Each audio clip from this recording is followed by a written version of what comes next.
Lindsay and Goody's first Lope through. Shoulders back. Shoulders back. Look at spot 1, spot 2. Good. Get up. Go with him. It's all right. Look past it. Look past it. Look at your tracks. Look at your tracks. Good. Alright, I'm going to do a slow play review. It really just looks like you need to trust him a little bit more with confidence. That'll come. So again, if you'll notice, you are pumping the reins, but your shoulders are in front of your hips. So don't worry about pumping the reins as much as just keeping these shoulders back with your hips. Okay? So, see, now you sat and you don't have to be in his face. Do you see the difference? See how your rein was able to get loose when your shoulders came back? And he's a good boy. He's listening. And he's on the correct lead this time, so that's good. The first one he's on. Now right there, all that happened was just with the speed he was going, it was fairly slow.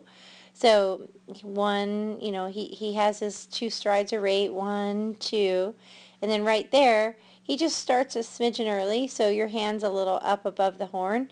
So, and then it comes across the horn, so that's why you catch. So had you just kept your rein forward like you did on the other 2 runs, you would have been fine. Okay, now you get up and you're in his face again. See how you do that? I don't want you balancing on the rein. I'd rather you trusted him a little bit more to hold the horn. Just pitch him his head. Let him pick his speed out. You can always shut him back down when you get halfway across the pen or when you're almost to the barrel. Okay, so that way you're not out of his face. You don't want to take the run out of him. And then right here, again, you're a little bit bracy to the inside again. And this was a common issue with you.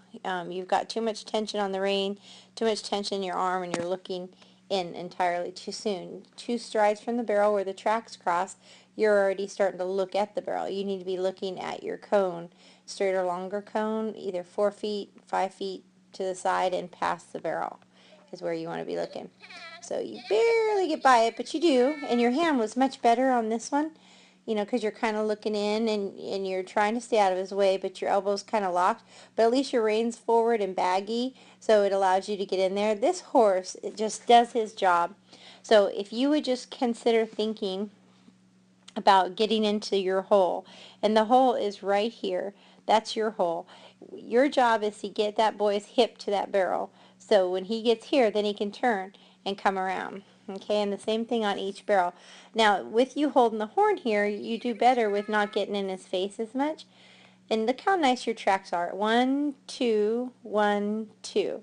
Just a really nice horse, and you rode him really pretty there. So that was a really good run. Good job.